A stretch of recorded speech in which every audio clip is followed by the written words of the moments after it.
मैं doctor Sanjay Kumar Singh, assistant professor, department of commerce, Ghatshila college Ghatshila. आज हम लोग यूजी सेमेस्टर 3 के मैनेजमेंट प्रिंसिपल्स एंड एप्लीकेशन विषय के डेलीगेशन ऑफ अथॉरिटी पे चर्चा करें। पिछली चर्चा में हमने डेलीगेशन ऑफ अथॉरिटी के मीनिंग, इसके मूल तत्व अथवा प्रक्रिया, process, essential features and process, principles of delegation of authority,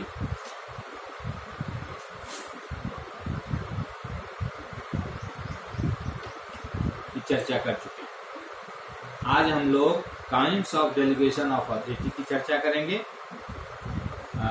इसके क्या इम्पोर्टेंस है, एडवांटेजेस हैं, डिसएडवांटेजेस हैं और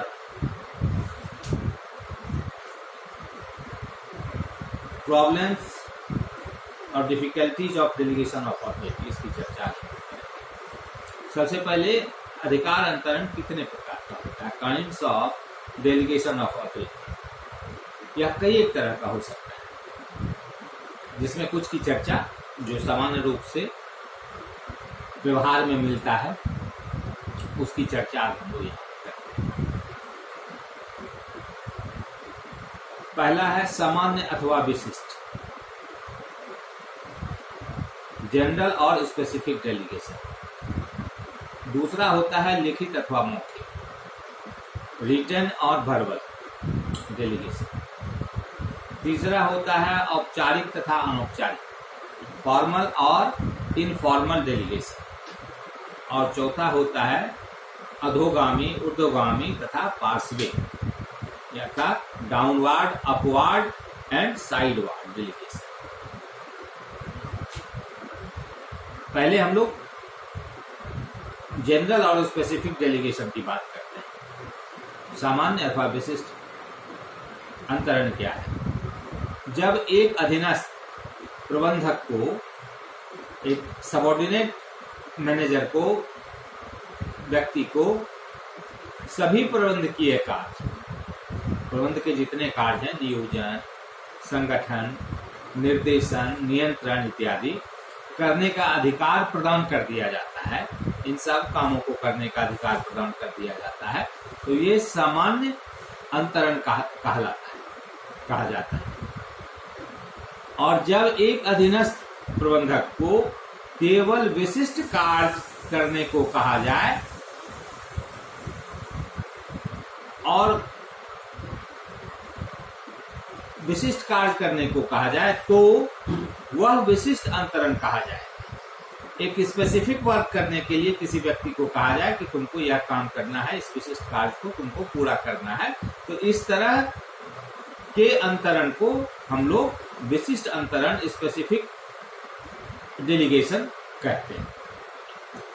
जैसे क्रय विभाग, मतलब क्रय कार्य करने के लिए किसी व्यक्ति को कहा जाए कि तुम सिर्फ परचेज का काम करोगे, किसी को कहा जाए कि सिर्फ तुम विक्रय का कार्य करोगे, किसी को कहा जाए कि सिर्फ तुम ट्रेन करने का कार्य करोगे, प्रशिक्षण देने का कार्य करोगे। तो ये जो इस तरह का ये स्पेसिफिक कार्य है, तो इस कार्य का दायित्व अगर किसी को दिया जाता है और इसके लिए उसको अधिकार प्रदान किए जाते हैं, तो इस तरह के डेलीगेशन को हम लोग स्पेसिफिक डेलीगेशन कहते हैं। और जनरल काम को करने के लिए, सारे कार्यों को करने के लिए अगर किसी को कहा जाता है कि ये सारे काम तुम्हारे अंदर में है, तो ये सामान्य डेलीगेशन ऑफ अथॉरिटी कहा जाता है। दूसरा है लिखित एवं मौखिक, रिटन एंड वर्बल डेलीगेशन।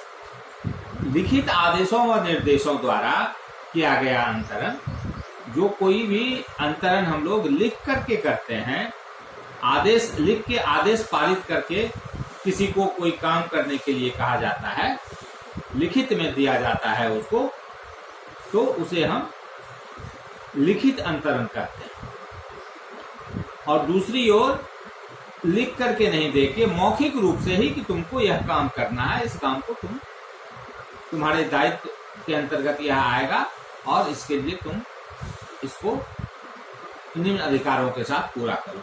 तो इस तरह का जो अंतरण होता है उसको हम लोग मौखिक अंतरण करते हैं। अर्थात मौखिक अंतरण में अधीनस्थ को मौखिक रूप से अधिकार और कर्तव्य सौंपे जाते हैं किसी कार्य को पूरा करने के लिए, जबकि लिखित अंतरण में लिखित रूप से आदेश पारित कर किसी व्यक्ति को कोई काम करने के लिए अधिकार और कर्तव्य सौंपे जाते हैं। मौखिक अंतरण में कुछ अधिकार जो है वह परंपरा तथा मान्यताओं के आधार पर भी प्राप्त कर लेता है। तीसरा होता है औपचारिक तथा अनौपचारिक delegation, formal and informal delegation. औपचारिक अंतरण एक उपक्रम की संगठन संरचना में स्पष्ट दिया हुआ होता है।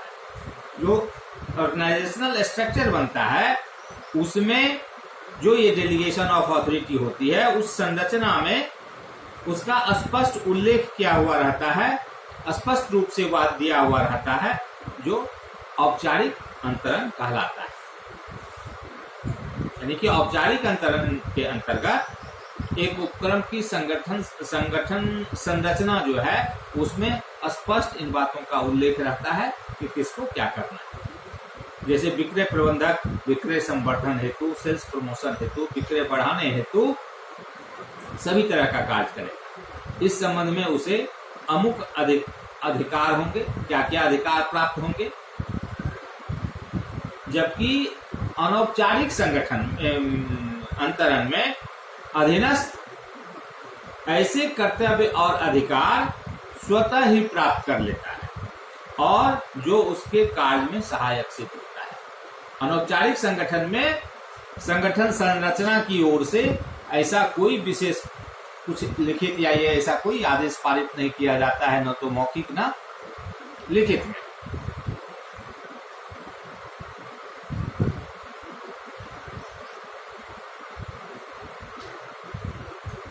अधीनस्थ जो है ऐसे कर्तव्य और अधिकार स्वतः प्राप्त कर लेते हैं, उनका एक चेन बन जाता है और वह अधिकार या कर्तव्य जो है उसके कार्य को निष्पादित करने में सहायक सिद्ध होता है। चौथा होता है अधोगामी, ऊर्ध्वगामी और पार्श्विक अंतर, अर्थात अधोगामी डाउनवर्ड, ऊर्ध्वगामी अपवर्ड एंड पार्श्विक अंतर यानी साइडवार्ड। ये अधोगामी अंतरण में वरिष्ठ प्रबंधक जो सीनियर मैनेजर होते हैं अपने अधीनस्थों को कार्य व अधिकार सौंपता है। अधोगामी मतलब डाउनवर्ड, ऊपर से नीचे की ओर। तो इसमें जो है वरिष्ठ प्रबंधक अपने अधीनस्थों को, अपने से नीचे वाले को कार्य करने के लिए अधिकार सौंपता है, यानी कर्तव्य और अधिकार उसको सौंपता है, तो ऊपर से नीचे की ओर आया, इसलिए इसको हम लोग बोलते हैं अधोगामी, डाउनवर्ड। दूसरा होता है ऊर्ध्वगामी। ऊर्ध्वगामी का अर्थ क्या हुआ? ऊपर की ओर, अपवर्ड। यानी कभी कभी अंतरण में अधीनस्थ जो है अपने बॉस को कर्तव्यों का अंतरण कराता है।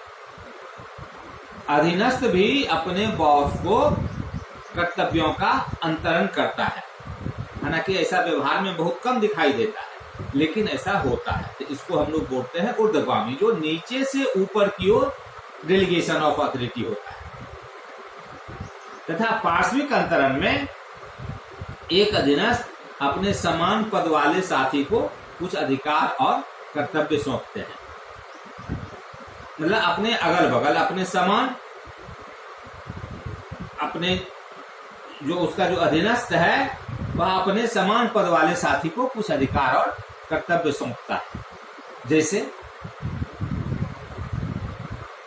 लागत प्रबंधक जो है, लागत विभाग जो है, वह अपने क्रय विभाग को क्रय संबंधी कुछ निर्देश दे सकता है कि माल की क्वालिटी इस तरह का हो, माल की मात्रा जो है, विभिन्न तरह का जो कच्चा माल है उसमें ये मात्रा अभी स्टॉक में है, इसकी कम मात्रा खरीदी जाए, ये माल जो है सो स्टॉक में बहुत कम पड़ा हुआ है, इसलिए इसकी ज्यादा मात्रा खरीद के लाई जाए। तो इस सब तरह का अधिकार का अंतरण जो है वो इसको हम बोलते हैं। अपने समान पद वाले को अगल बगल जो हैं उनके अगल बगल के जो विभाग हैं उसमें अगर वह इस तरह का अधिकार का अंतरण करता है, कर्तव्य का अंतरण करता है, तो इसको हम लोग बोलते हैं साइडवार डेलीगेशन। अब है कि अधिकार अंतरण के महत्व क्या है, इसके एडवांटेजेस क्या है, लाभ क्या है, इंपॉर्टेंस क्या है। तो अधिकार अंतरण प्रक्रिया आदेश श्रृंखला के साथ साथ, इसको अगर आप देखिएगा तो यह जो है ऑर्डर सीरीज के साथ साथ यह अधिकार अंतरण की जो प्रक्रिया है, डेलीगेशन ऑफ अथॉरिटी का जो प्रोसेस है, यह शताब्दियों से संगठन संरचना में महत्वपूर्ण योगदान देता आ रहा है। यह आज की बात नहीं है, यह शुरू से शताब्दियों से यह जो आदेश की जो श्रृंखला है, डेलीगेशन ऑफ अथॉरिटी का, भारार्पण का, अधिकार के अंतरण का, यह आज का चीज नहीं है। यह आप इतिहास उठा करके देखिए, चाहे वो सेना के संबंध में हो, व्यवसाय के संबंध में हो, राजकाज के संबंध में हो, तो डेलीगेशन ऑफ अथॉरिटी जो है होता आ रहा है, इसका काफी महत्वपूर्ण योगदान रहा है। न्यूमैन व समर के अनुसार सीजर की सेना, रोम के कैथोलिक गिरजाघर, मध्यकाल के शासक, कोलंबस का जहाजी बेड़ा तथा यूएसए के यूनाइटेड स्टील कॉरपोरेशन अधिकार अंतरण प्रक्रिया पर आधारित रहे हैं और सफलताएं प्राप्त की। वास्तव में अधिकार अंतरण संगठन संरचना के डिजाइन का आधार होता है, मूल होता है, रूट होता है, जो एक उपक्रम को बहुत तरह से लाभ प्रदान कर सकता है। क्या क्या लाभ प्रदान कर सकता है उसको हम लोग निम्न शीर्षक के अंतर्गत देख सकते हैं। पहला, समन्वय का साधन। डेलीगेशन ऑफ अथॉरिटी जो है यह समन्वय का साधन हो सकता है, मीन्स ऑफ कोऑर्डिनेशन हो सकता है। कैसे? क्योंकि अधिकार अंतरण एक ऐसी संगठन संरचना का आधार है, यह जो अधिकार अंतरण है यह संगठन संरचना का एक ऐसा आधार है जिसमें प्रत्येक प्रबंधक तथा अधीनस्थों पर अधिकार सुनिश्चित एवं स्पष्ट होते हैं। यह जो है अधिकार अंतरण, यह संगठन संरचना का एक ऐसा आधार है जिसमें प्रबंधक और उसके जो अधीनस्थ हैं उनका कर्तव्य पर अधिकार, उनके क्या कर्तव्य हैं और उस कर्तव्य पर उनके क्या अधिकार होते हैं, यह स्पष्ट होता है, सुनिश्चित होता है, तथा आदेश की एकात्मकता होती है। क्योंकि यह पहले से सुनिश्चित होता है जो किसके क्या कर्तव्य हैं और किसके क्या अधिकार हैं, इसलिए उसमें आदेश की एकात्मकता होती है, जिससे उपक्रम के विभिन्न विभागों एवं उप विभागों, डिपार्टमेंट और जो उसके उप विभाग हैं, उसके मध्य समन्वय या नियंत्रण बनाए रखना संभव हो पाता है और उपक्रम का कार्य संचालन दक्षतापूर्ण तरीके से चलता रहता है। दूसरा होता है प्रबंधकों के कार्यभार में कमी।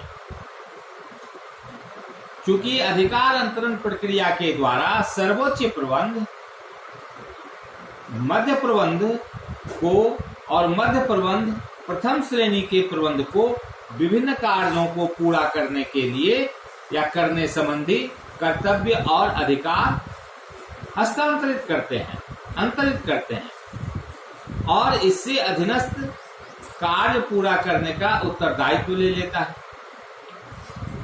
अतः अत्यधिक व्यस्त वरिष्ठ प्रबंधकों का कार्यभार कम हो जाता है और वे उपक्रम के महत्वपूर्ण कार्यों पर ध्यान केंद्रित कर पाते हैं। ये जो टॉप लेवल के मैनेजमेंट है उसमें काम करने वाले जो लोग हैं, तो इस अधिकार अंतरण की वजह से यह इसमें क्या होता है कि सर्वोच्च प्रबंध मध्य प्रबंध को, टॉप मैनेजमेंट मिडिल मैनेजमेंट को और मिडिल मैनेजमेंट जो है फर्स्ट लाइन मैनेजमेंट को अधिकार का अंतरण करता है और यह जो है सो विभिन्न कार्य को पूरा, अंतरण का मतलब जो विभिन्न कार्य को पूरा करने के लिए अपने अधीनस्थों को कार्य को पूरा करने संबंधी जो उसके कर्तव्य होते हैं और उसके लिए जो आवश्यक अधिकार है वो अंतरित कर दिया जाता है। और इससे क्या होता है कि अधीनस्थ कार्य पूरा करने का अपना उत्तरदायित्व तो ले लेता है। और अधीनस्थ के द्वारा कार्य को पूरा करने का उत्तरदायित्व लेने के बाद जब हम अंतरित कर देते हैं और वह उत्तरदायित्व ले लेता है, तो जो टॉप मैनेजमेंट है, वरिष्ठ जो प्रबंधक हैं, उनके ऊपर से दबाव कम हो जाता है। सिर्फ तब उनका काम सुपरवाइज करना रह जाता है और उस दबाव के कम हो जाने की वजह से वह अपने क्षमता का प्रयोग उपक्रम के दूसरे महत्वपूर्ण कार्यों पर ध्यान लगाकर कर सकता है। तीसरा होता है व्यवसाय विस्तार में सहायक, हेल्पफुल इन बिजनेस एक्सपेंशन। एक कंपनी या फर्म के मुख्य या वरिष्ठ प्रबंधकों की क्षमता की भी सीमा होती है। हर किसी के व्यक्ति के कार्य करने की क्षमता की सीमा होती है, कार्य क्षमता की सीमा होती है। अधिकार अंतरण द्वारा इन प्रबंधकों की कार्य क्षमता की सीमा में वृद्धि करना संभव हो जाता है। यह अधिकार अंतरण ही है कि हम किसी के कार्य क्षमता में वृद्धि कर सकते हैं, उसकी सीमा को बढ़ा सकते हैं, क्योंकि ये वरिष्ठ प्रबंधक बहुत सारे कम महत्वपूर्ण कार्यों को अपने अधीनस्थों को सौंप देते हैं और स्वयं अधिक महत्वपूर्ण कार्यों में, जैसे मान लीजिए व्यवसाय का विस्तार व विविधीकरण की ओर ध्यान केंद्रित करना है, तो इन सब कार्यों पर वह ध्यान केंद्रित कर पाते हैं। अधिकार अंतरण के कारण ही आज अत्यंत बृहत आकार का जो उपक्रम सब है या बहुराष्ट्रीय कंपनियां हैं, ये सारे जो है सो हमारे यहाँ देखने को मिल रही है, अस्तित्व में आई। चौथा है विशिष्टीकृत सेवाओं की उपलब्धता, अवेलेबिलिटी ऑफ स्पेशलाइज्ड सर्विसेज। अधिकार अंतरण की प्रक्रिया द्वारा विभिन्न विशिष्ट प्रकृति के कार्य उस विषय में विशिष्ट रूप से प्रशिक्षित व पारंगत लोगों को सौंपे जाते हैं, जैसे कच्चा माल का क्रय प्रबंधक को, विज्ञापन कार्य विज्ञापन प्रबंधक को, लेखा कार्य लेखाकार को, लागत नियंत्रण का कार्य लागत लेखाकार को सौंपा जाता है। यह निश्चित है कि एक विशेषज्ञ अपने कार्य को सामान्य व्यक्ति की तुलना में अच्छा कर सकता है और इस प्रकार कुल मिलाकर संस्था के कार्य संचालन में सुधार हो जाता है। चूंकि अधिकार अंतरण के अंतर्गत जो भी कार्य का हम अंतरण करते हैं वह उसके लिए जो स्पेशलाइज्ड व्यक्ति है उसको हम उस कार्य को सौंपते हैं। जनरली सामान्यतः ऐसा होता है। इसलिए क्या होता है कि जो विशेषज्ञ होता है उस कार्य को, वह सामान्य व्यक्ति की तुलना में उस कार्य को ज्यादा अच्छे तरीके से, स्किल्ड तरीके से कर सकता है। इस तरह से हमको जो है विशिष्टीकृत सेवाओं की उपलब्धता प्राप्त हो जाती है, विशिष्टीकृत सेवा उपलब्ध हो जाते हैं और उससे हमारी क्वालिटी में सुधार आता है। क्वालिटी में सुधार आएगा तो डिमांड में वृद्धि होगी, डिमांड में वृद्धि होगी तो सेल्स बढ़ेगा, सेल्स बढ़ेगा तो उत्पादन बढ़ेगा। तो इस तरह से एक का इम्पैक्ट कई एक जगह हो जाता है। पांचवा है कर्मचारियों के विकास में सहायक, helpful aid to employ development, कर्मचारियों के विकास में सहायक। अधिकार अंतरण प्रक्रिया के द्वारा अधीनस्थ अधिकारियों को वरिष्ठ प्रबंधकों के निर्देशन में कार्य सौंपे जाते हैं, जिन्हें सफलतापूर्वक पूर्ण करना अधीनस्थ अधिकारी अपना कर्तव्य मानते हैं। यह जो भी कार्य होता है तो अधिकार अंतरण प्रोसेस के अंतर्गत हम जो है अधीनस्थ अधिकारियों को वरिष्ठ प्रबंधकों के निर्देशन में कार्य सौंपे जाते हैं। जो वरिष्ठ, उससे जो सीनियर मैनेजर्स हैं वो उनके निर्देशन में उनको कार्य सौंपे जाते हैं, जिन्हें सफलतापूर्वक पूरा करना वो अधीनस्थ जो अधिकारी हैं वो अपना उत्तरदायित्व मानते हैं। इस प्रकार अधीनस्थ जो अधिकारी हैं उनकी प्रतिभा तथा अनुभव का विकास होता है। वह भी नया नया काम रोज सीखते हैं, नई नई तकनीक का प्रयोग करना जानते हैं और धीरे धीरे कंपनी के महत्वपूर्ण दायित्वों को संभालने के योग्य हो जाते हैं। इस प्रकार जो है सो जो कर्मचारी है आज के डेट में उसकी जो क्षमता है, उसका जो स्किल है, डेलीगेशन ऑफ अथॉरिटी के कारण उससे जो विभिन्न काम लिया जाता है उसके चलते उसके स्किल में वृद्धि होती है, उसके कॉन्फिडेंस में वृद्धि होती है और वह जो है धीरे धीरे कंपनी के महत्वपूर्ण दायित्वों को भी संभालने के योग्य बन जाता है, उस योग्य वह बन जाता है। यह अधिकार अंतरण के कारण हो पाना संभव होता है। छठा है उच्च कर्मचारी मनोबल, हाई एम्प्लॉय मोरल।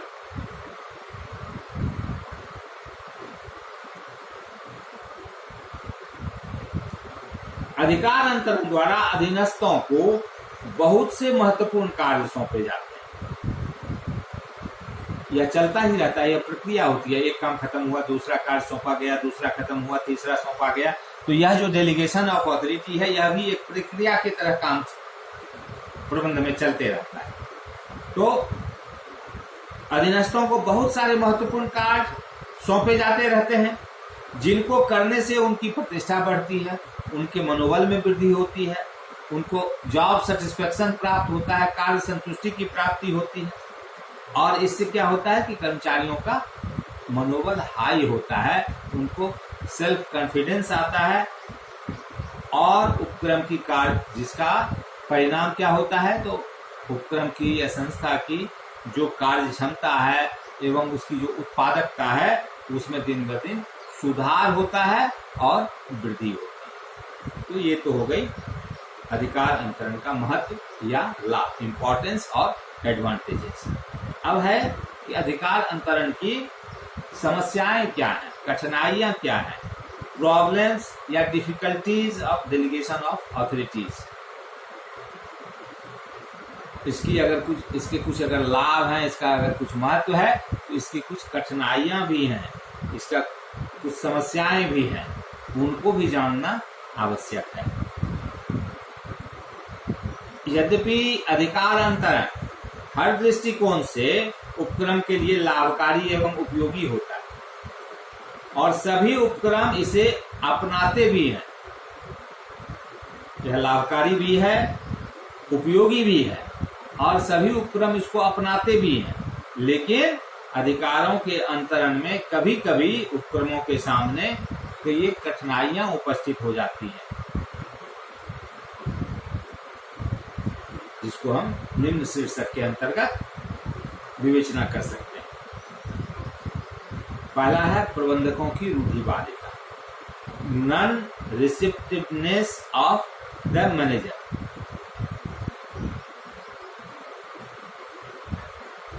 कुछ प्रबंधक अपने स्वभाव के कारण दूसरों के अच्छे विचारों को भी पसंद नहीं करते। यह मानव का स्वभाव है कि कुछ मानव ऐसे होते हैं जिनको होता है कि हमसे अच्छे विचार किसी दूसरे मस्तिष्क में आ ही नहीं सकते हैं, हमने जो सोचा है वही सबसे उत्तम है। तो ऐसे प्रबंधक जो है, इस सोच वाले प्रबंधक जो हैं, वह अधिकार अंतरण में बाधक बन जाते हैं, बाधक होते हैं, अधिकार अंतरण नहीं करना चाहते हैं क्योंकि उन्हें अधीनस्थों के महत्वपूर्ण विचार भी अपने से तुच्छ लगते हैं। उनको लगता है कि हमसे जूनियर पदाधिकारी, हमारा सबऑर्डिनेट के दिमाग में हम उससे ज्यादा दिमाग वाले हैं, इसलिए उसके दिमाग में अच्छे विचार आ ही नहीं सकते हैं। तो यह जो प्रबंधकों की रूढ़िवादिता है, यह अधिकार अंतरण के रास्ते में एक समस्या खड़ी करता है, कठिनाई पैदा करता है। दूसरा है अनावश्यक हस्तक्षेप, अनड्यू इंटरफेरेंस। कुछ प्रबंधक जो एक ही उपक्रम में छोटे पदों से प्रोन्नत होकर महत्वपूर्ण पदों पर आसीन हुए हैं, पहले वे छोटे पद पर कार्य करते थे और अब वह प्रमोट होकर के महत्वपूर्ण पद पर आसीन हो गए। ऐसे उद्योगपति भी बहुत हैं जो पहले बिल्कुल छोटे उपकरण, छोटा छोटा मशीन मतलब गैराज में काम करता था या छोटा सा कोई उसका अपना गैराज था, वहां से उसने अपना जीवन प्रारंभ किया और तकदीर जो है सो उसे बड़ा उपकरण का स्वामी बना दिया।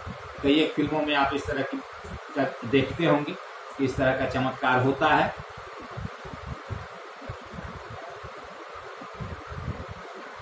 तो ऐसी स्थिति में क्या होता है कि वह जो व्यक्ति है वह अपने पिछली आदतों को भुला नहीं पाता है, जो उसका स्वभाव रहा है उसको वह भुला नहीं पाता है और अधीनस्थों के निर्णय में हस्तक्षेप करते रहता है, जिससे अधीनस्थों का मनोबल गिरता है।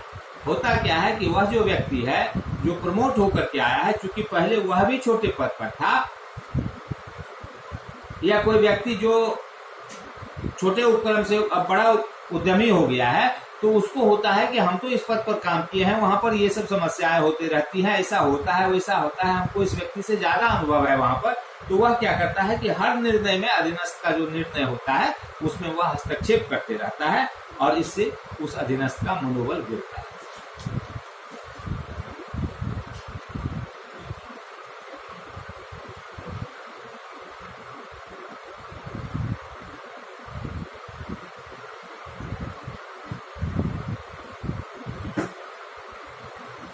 तीसरा है निरंतर जांच करना। कुछ प्रबंधक अधीनस्थों के कार्यों को निरंतर जांच करते रहते हैं ताकि गलती न हो पाए। यद्यपि यह जांच उपक्रम के दृष्टि से लाभदायक होता है, परंतु वह वास्तविक अधिकार अंतरण में बाधक बन जाती है। कोई आदमी काम कर रहा है, आप सुपरवाइज कीजिए उसको, लेकिन हमेशा उसमें टांग अड़ाते रहना, हमेशा उसकी जांच करते रहना, यह जो है नहीं होना चाहिए। जांच जरूरी है, सुपरवाइज करना जरूरी है कि कोई गलती ना हो जाए, लेकिन हमेशा उसके ऊपर, तो फिर आप दूसरे को अधिकार अंतरण क्यों करते हैं? आप खुद ही वह उस काम को कीजिए। तो इतना भी अधिक जांच नहीं होते रहना चाहिए कि लाभदायक होने की जगह वह जो है सो बाधक बन जाए, क्योंकि इससे अधीनस्थों के व्यक्तित्व का विकास नहीं हो पाता है। अगर हम हमेशा इंटरफेयर करते रहेंगे, उसमें उसकी जांच करते रहेंगे, तो वह जो अधीनस्थ है उसके पर्सनैलिटी का विकास नहीं हो पाएगा, वह कोई भी निर्णय लेने में संकोच करता रहेगा और हमेशा वह निर्णय लेने में अक्षम रहेगा, कभी वह सक्षम निर्णय नहीं हो पाएगा उसका। चौथा होता है विश्वसनीयता का अभाव, लैक ऑफ ट्रस्ट। कुछ प्रबंधक ऐसे होते हैं जिन्हें अपने अधीनस्थों की योग्यता पर पूर्ण विश्वास नहीं होता है। उन्हें अधिकार अंतरण में हमेशा यह भय बना रहता है कि अधीनस्थ गलत निर्णय ले सकता है अथवा अधीनस्थ कर्मचारियों से ठीक ढंग से कार्य नहीं ले सकेगा अथवा अधीनस्थ कार्य के संबंध में सभी तथ्यों पर ध्यान नहीं दे पाएगा। तो ये जो प्रवृत्ति है कि पहले ही मन में यह बैठा लेना कि अधीनस्थ पूर्ण विश्वासी नहीं है, पूर्ण योग्य नहीं है, वह हमेशा जो है उसको भय बना रहता है कि वह गलत निर्णय ले लेगा, उसमें अनुभव का अभाव है, ठीक ढंग से दूसरे कर्मचारी से वह काम नहीं करा पाएगा, जो कार्य से संबंधित तथ्य है उन सभी तथ्यों पर वह ध्यान नहीं दे पाएगा। तो ये सब जो मतलब पूर्वाग्रह से ग्रसित होते हैं, अपने सबऑर्डिनेट पर विश्वास नहीं करते हैं, उनकी योग्यता पर विश्वास नहीं करते हैं, इस तरह से जो है जो क्या होता है कि ऐसा प्रबंधक या तो अधिकार अंतरण करने में हिचकिचाता है या अधीनस्थों को कार्य के अनुरूप पूर्ण अधिकार प्रदान नहीं करता है, जिससे अधीनस्थों द्वारा कार्य पूरा करने में कठिनाई होती है। पांचवा होता है नियंत्रण खोने का भय। कुछ प्रबंधक अपने अधीनस्थों को इसलिए पूरे अधिकार नहीं सौंपते हैं कि उन्हें डर लगा रहता है कि कहीं अधीनस्थ पर से उनका नियंत्रण ही समाप्त न हो जाए। वह अधीनस्थों को अपने पर आश्रित बनाए रखना चाहते हैं, यानी कि अपना दबदबा बनाए रखने के लिए जो उसको यह डर रहता है, अपने हुनर पर विश्वास नहीं होता है, वह अपने अधीनस्थों को इसलिए यह पूरा अधिकार नहीं देता है कि उनको होता है कि यह अगर सब कुछ सीख जाएगा तो फिर यह मेरे आदेश को नहीं मानेगा, मेरे नियंत्रण को नहीं मानेगा, हम उसको नियंत्रित नहीं कर पाएंगे, मेरा नियंत्रण समाप्त हो जाएगा। और वह इसलिए अधिकार अंतरण नहीं करके सब दिन अपने अधीनस्थों को अपने ऊपर आश्रित बनाए रखना चाहता है। इसके बाद छठा है पोल खुलने का भय, फियर ऑफ एक्सपोजर। कुछ कम कार्यकुशल प्रबंधक जिनकी कार्यकुशलता कम होती है, ऐसे प्रबंधक अपने अधीनस्थों को अधिकार अंतरण इसलिए भी नहीं करना चाहते कि उन्हें यह भय रहता है कि यदि अधीनस्थ ने कोई कार्य उनसे बेहतर ढंग से कर दिया तो उनकी स्वयं की अक्षमता प्रकट हो जाएगी, स्पष्ट हो जाएगी। वास्तव में ऐसे प्रबंधकों में आत्मविश्वास का अभाव रहता है। कुछ लोग इस स्वभाव के भी होते हैं जो होता है कि अगर हमारा सबऑर्डिनेट हमसे बढ़िया काम कर दिया तो हम उसके सामने में अक्षम गिने चले जाएंगे।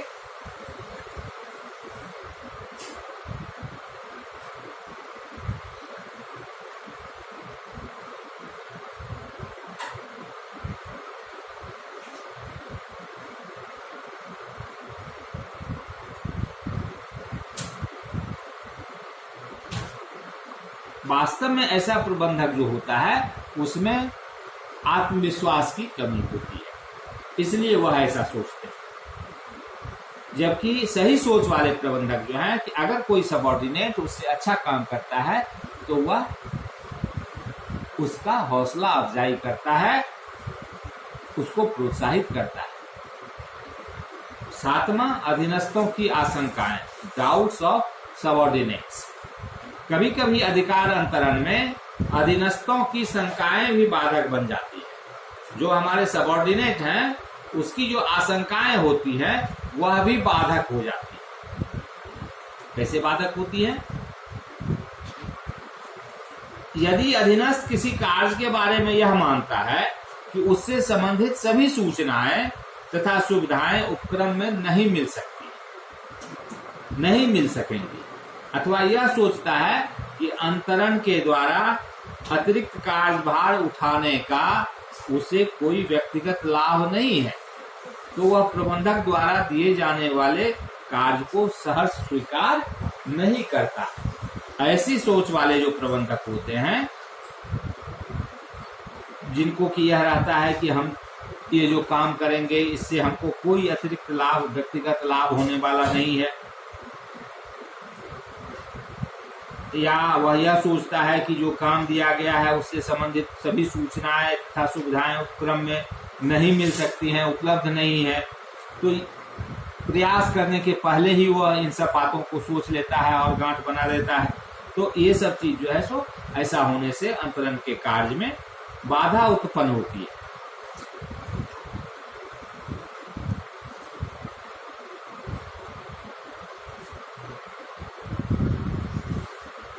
तो इस तरह के सोच वाले कर्मचारी जो है अंतरण के लिए कठिनाइयां पैदा करते हैं, ये समस्याएं पैदा हो जाती हैं अंतरण के कार्य की। अब है कि अधिकार अंतरण को कैसे प्रभावी बनाया जाए। प्रभावी बनाने हेतु क्या सुझाव दे सकते हैं या इसको कैसे प्रभावी बनाया जा सकता है। Suggestions to make delegation to authority effective, delegation of authority effective. Delegation of authority को ज्यादा प्रभावपूर्ण बनाने के लिए सुझाव क्या हो सकते हैं।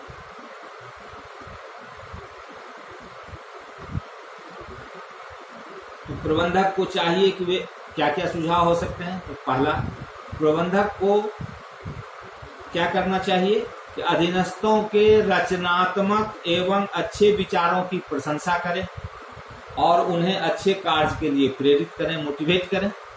जो ऐसे अधीनस्थ जिनमें रचनात्मक और अच्छे विचार हैं, इसके लिए उसकी प्रशंसा भी करें और उन्हें अच्छा कार्य करने के लिए मोटिवेट करें, प्रेरित करें। दूसरा, प्रबंधक को चाहिए कि वे कार्य सौंप देने के बाद, जिस कार्य को उन्होंने अपने अधीनस्थों को सौंप दिया है, अधीनस्थों के कार्य करने के ढंग तथा उनका जो डिसीजन है, निर्णयन है, उसमें तब तक हस्तक्षेप नहीं करे जब तक कि अधीनस्थ स्वयं उनसे मार्गदर्शन करने को न कहे। हमने काम का दायित्व किसी को दे दिया है, सब कुछ समझा दिया है, उसके लिए पर्याप्त अधिकार दे दिया है। अब हमको बार बार उसको जो है नहीं देखना है, उसमें बार बार हस्तक्षेप नहीं करना है और तब तक नहीं करना है जब तक कि वह अधीनस्थ जिसको अधिकार अंतरण किया गया है स्वयं ही उनसे कोई मार्गदर्शन की इच्छा न रखता हो सकता है, यह संभव है कि अधीनस्थ अपने कुछ निर्णयों में गलत सिद्ध हो जाए, परंतु इसी गलती के कारण उपक्रम को होने वाली हानि की क्षतिपूर्ति अधीनस्थों को मिलने वाले प्रशिक्षण एवं अनुभव के लाभों से हो जाएगी। जब तक हमको यह पता नहीं चलेगा, जब तक हम डेलीगेशन ऑफ अथॉरिटी नहीं करेंगे, अधिकार का अंतरण नहीं करेंगे, तो हमको कुछ लोग अक्षम हैं, अकुशल हैं, यह पता हमको तभी चल पाएगा जब हम किसी को कोई कार्य करने का दायित्व देंगे और उस कार्य को करने में कहाँ कठिनाई हो रही है, इस चीज की समझ हमको तब आएगी और तब जो है सो प्रबंध या उपक्रम उसको प्रशिक्षण के माध्यम से उसको उसकी उत्पादकता में, उसकी कुशलता में वृद्धि कर सकता है। तीसरा है, प्रबंधक को चाहिए कि वे पूर्ण सद्भाव के साथ ही अधिकार अंतरण करें। उन्हें अधीनस्थों का चुनाव करते समय उनकी योग्यता तथा कर्तव्य परायणता की जांच कर लेनी चाहिए, परंतु इसके बाद उन पर पूर्ण विश्वास दिखाना चाहिए और गलती हो जाने पर भी उनके प्रति अत्यधिक कठोर रुख नहीं अपनाना चाहिए, बल्कि सुधारात्मक कदम उठाने चाहिए। चौथा है, उपर्युक्त के अतिरिक्त अधिकार अंतरण को प्रभावी बनाने के संबंध में और भी कई बहुमूल्य सुझाव हैं जो प्रोफेसर कुंज एवं ओ डोनेल के द्वारा दिए गए हैं। पहला, प्रबंधक को चाहिए कि वे सौंपे गए कार्य की आवश्यकताओं के अनुरूप अधिकारों का अंतरण करें। इनका कहना है कि प्रबंधक को यह चाहिए, उनको इस तरह से करना चाहिए कि जो कार्य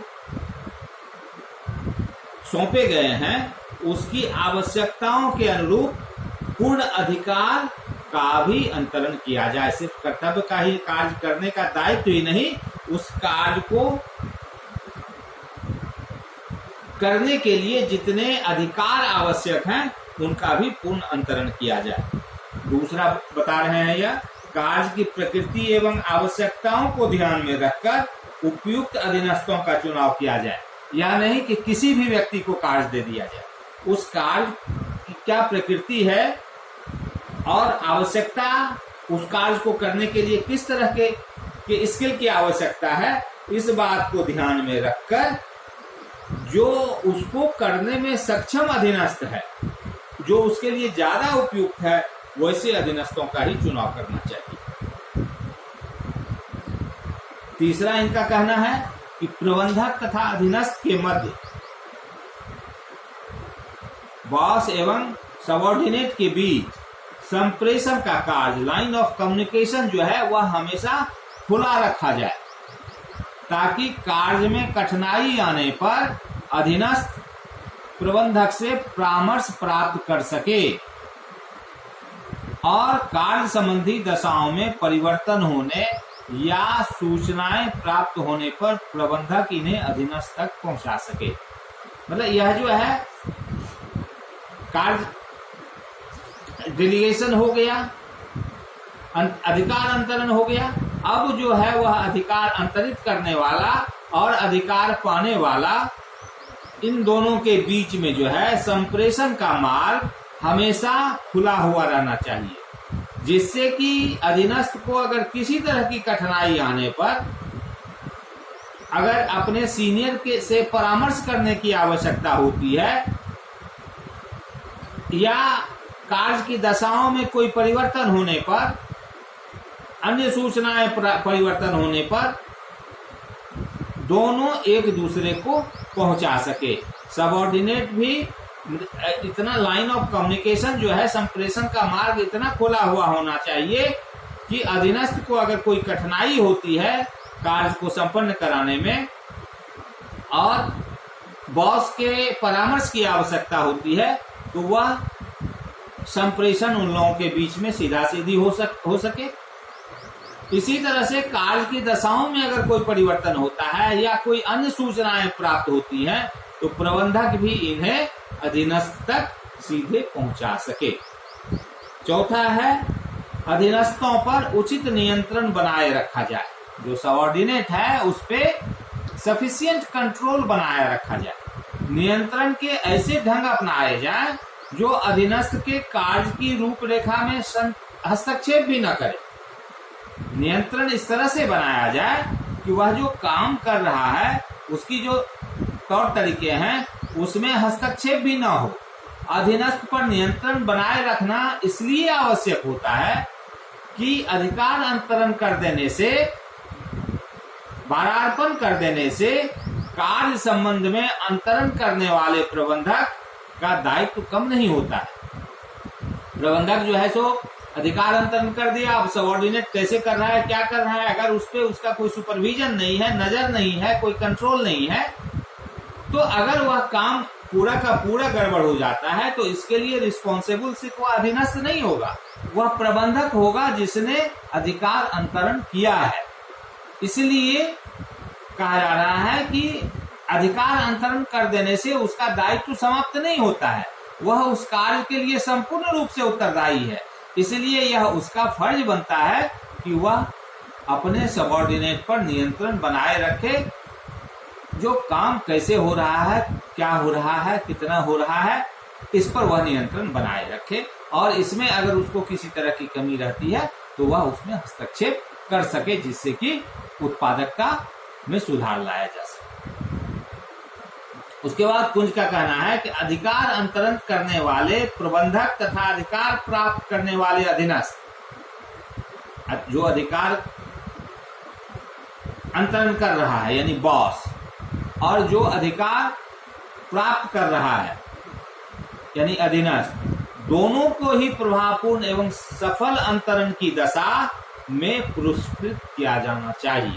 अगर उन दोनों काम अगर बहुत बढ़िया होता है तो दोनों को पुरस्कृत किया जाना चाहिए। यह पुरस्कार धन के रूप में, उच्च पद के रूप में अथवा प्रशंसा के रूप में, किसी भी रूप में दिया जा सकता है।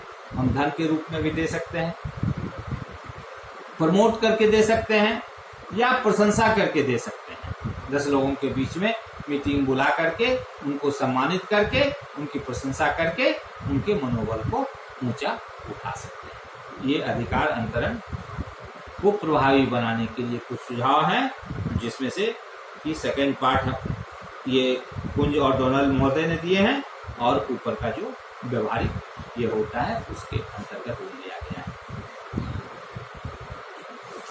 आज के लिए ठीक है।